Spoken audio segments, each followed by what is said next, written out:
Bonjour Guy. Bonjour. Alors, nous sommes en direct à la gare centrale de Montréal, au salon Lounge de Panorama. Panorama de Via Rail. En attente, je suis avec Michel Sullivan et d'autres amis. On va aller au PodCamp Toronto.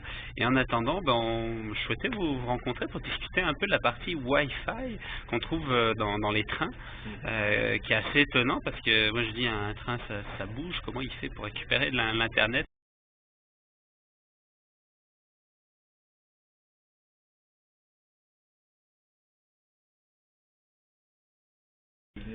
Ouais. À ce moment-là, il y avait un chef de produit à VIA qui est venu me rencontrer à notre bureau chef ici à la place Ville-Marie, puis il m'a dit un commentaire que j'ai de beaucoup des clients, c'est que les gens veulent maintenant rester connectés tout le temps.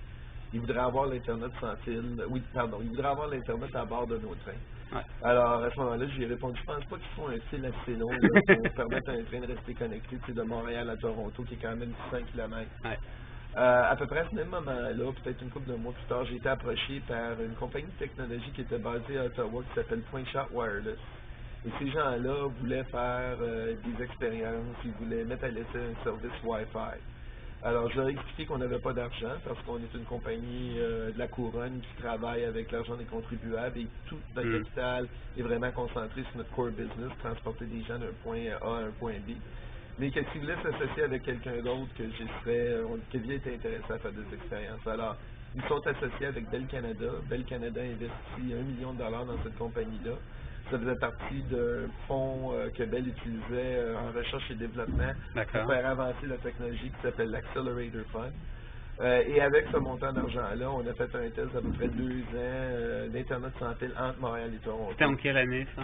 Ça, c'était à peu près dans les années 2002. Ah. Puis on a mis à l'essai ce service-là sur le train que vous allez prendre cet après-midi. Celui de Montréal-Toronto. Oui, c'est ça. Exactement. Qui est un train qui a à peu près 80% des gens sur ces trains-là. Sur ce train-là sont des gens qui voyagent pour des raisons d'affaires. Et donc, qui ont la plupart un ordinateur ou veulent travailler sur Internet?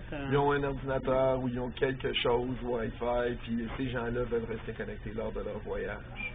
Ça fait beaucoup de sens pour nous autres. Nous autres, une des choses qu'on met de l'avant dans le positionnement de notre produit, c'est le fait que voyager par train, c'est hassle-free. Il n'y a pas beaucoup de barrières à voyager un train. Vous pouvez présenter à la dernière minute, vous pouvez réserver votre billet en ligne, puis embarquer 30 secondes avec le train, il n'y a pas de problème.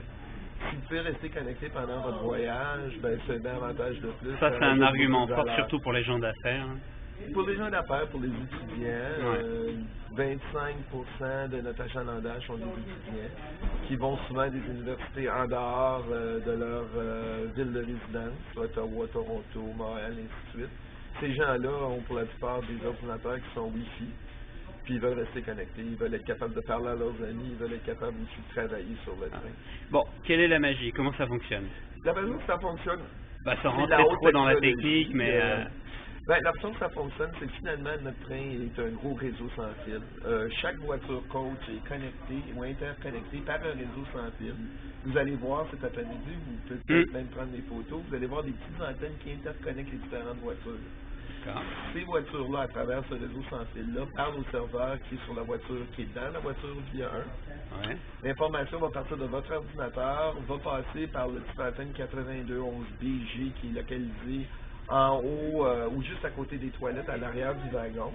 De là, il va prendre le chemin du toit. Il va passer par une antenne cellulaire data, rentrer dans le nuage Internet et l'information va revenir par un satellite qui est en position géostationnaire au-dessus de l'Amérique du Sud. Donc, ça part par du GSM, par du téléphone cellulaire, et ça revient par du satellite, c'est ça? Oui, c'est ça. Ça part pour simplifier, là. Oui, ça part par le cellulaire data. C'est le réseau, pour l'instant, on utilise le réseau de Bell Mobilité Data. Alors, c'est EVDO.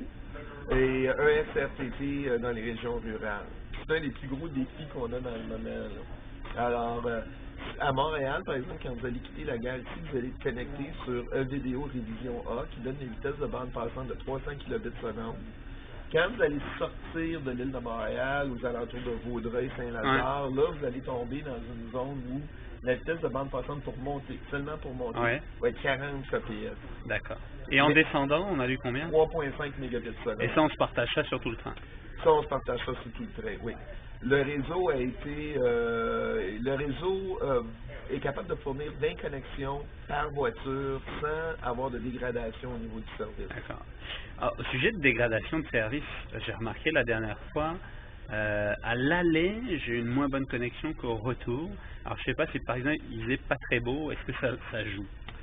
Ben, non, ce qui joue beaucoup plus, ça peut jouer un petit peu. Si par exemple, vous avez une tempête de neige terrible, là, avec des flocons, puis on va avoir tendance à coller à l'antenne satellite. C'est possible que ça va dégrader votre expérience. Un peu comme si vous êtes connecté sur la télévision par satellite, vous allez remarquer le même phénomène pendant des grosses tempêtes. Oui. Ce qui est le facteur le plus limitant dans ce type d'application-là, c'est le réseau data de mobilité cellulaire. C'est là qui est le plus. C'est là la. Oui. Ah, je pensais que le climat pouvait jouer davantage la pluie ou les nuages, mais finalement... Un petit peu, mais pas tant que ça, parce que le satellite, lui, il est toujours après vérifier pour voir si vous avez reçu tous vos paquets. Si vous n'avez pas reçu vos paquets, il va vous renvoyer les paquets. Le problème, c'est qu'il est monté vers l'Internet. Puis vous allez probablement en faire l'expérience cet après-midi. Dans certaines régions rurales, des fois, vous êtes obligé d'attendre un petit peu. Là. Bon. Alors, dans le moment, ce qu'on regarde dans le moment, c'est une connexion qui est utilisée en Europe par, entre autres, SNCF et Thalys, qui est une connexion satellite-satellite. Ça vous permet de passer votre vitesse de bande passante en montant de 300 dans les grandes villes, 40 dans les régions rurales, à 3,5 à 4 mégabits seconde. Oh, ouais, c'est fulgurant comme vitesse. C'est ce que vos concurrents de l'air sont en train de travailler pour les prochaines générations, il me semble. Ben, les concurrents de l'air vont utiliser des tours qui avaient été créés dans le temps pour le réseau de téléphonie. Vous savez, les téléphones qui étaient en derrière des sièges, que personne n'utilisait jamais parce que c'était trop cher. Les gros trucs, là? Ah oui, oui. Ils ont des gros avantages sur nous autres, c'est qu'en ayant, eux autres, finalement, leur antenne, ils doivent envoyer leurs signaux en altitude. Ils n'ont pas de problème avec les arbres, ils n'ont pas de problème avec les bâtisses, ils n'ont pas de problème avec les montagnes d'infrastructures. Ouais. Alors, mais le gros défi encore, là, c'est la bande passante. Vous utilisez dans le moment une application vidéo, les gens utilisent de plus en plus de vidéos, les gens se connectent à YouTube, les gens font du BitTorrent, puis ils font du peer-to-peer, ils downloadent des films sur Apple iTunes, alors c'est vraiment... Ça demande beaucoup de bande passante, donc vous devez suivre ça et puis prévoir l'avenir avec des gros tuyaux. C'est ça. Puis quand on regarde les commentaires de nos clients sur l'Internet sans fil, c'est ce qu'ils nous disent. Ils veulent quelque chose de plus stable, puis ils veulent quelque chose avec plus de vitesse, donc plus de bande passante. Et ces améliorations-là, c'est prévu pour quand en délai? Est-ce que vous pouvez annoncer quelque chose? Ben, on a commencé à travailler l'application originalement, on a fait ça avec Bell et PointShot Wireless. On a mis l'application en test pendant à peu près 2 ans. C'était tellement populaire auprès de nos clients que nos clients nous ont demandé de l'implanter ailleurs. On a signé un contrat en 2005 avec une compagnie américaine qui s'appelle Parsons, qui est une des plus grosses compagnies d'ingénierie au monde. On a travaillé avec eux autres jusqu'à novembre 2008 et on vient signer un contrat avec une compagnie européenne qui sont basées à Bruxelles, qui s'appelle 21net. Et ces gens-là ont développé cette application satellite-satellite. D'ailleurs, on envoie quelqu'un en Belgique dans à peu près 2 semaines pour aller mettre à l'essai leur solution. Et après ça, on va rentrer dans des discussions commerciales avec eux autres pour voir la possibilité de faire une entente. Donc 1 an, 2 ans, on va dire. Je dirais un essai probablement dans 3-4 mois, probablement encore sur le train que j'allais essayer cet après-midi, qui est un train qui a une haute densité de gens d'affaires. Et si on voit que la solution est très stable, elle fonctionne bien pour nous autres, à ce moment-là, on va essayer de faire une entente avec eux autres. Il faut négocier, là. C'est quand même des choses qui coûtent beaucoup d'argent. La solution qu'on a dans le moment a coûté à notre premier partenaire 10 millions de dollars US sur 5 ans. Fait que c'est quand même des gros montants, là.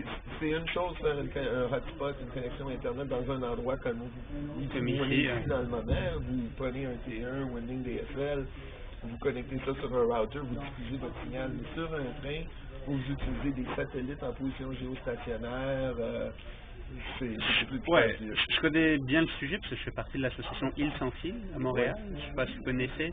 J'ai entendu parler, C'est une OSBL qui propose de l'Internet sans fil communautaire. Mais on est sur des points fixes et c'est vrai que c'est un vrai défi d'être sur des points qui bougent.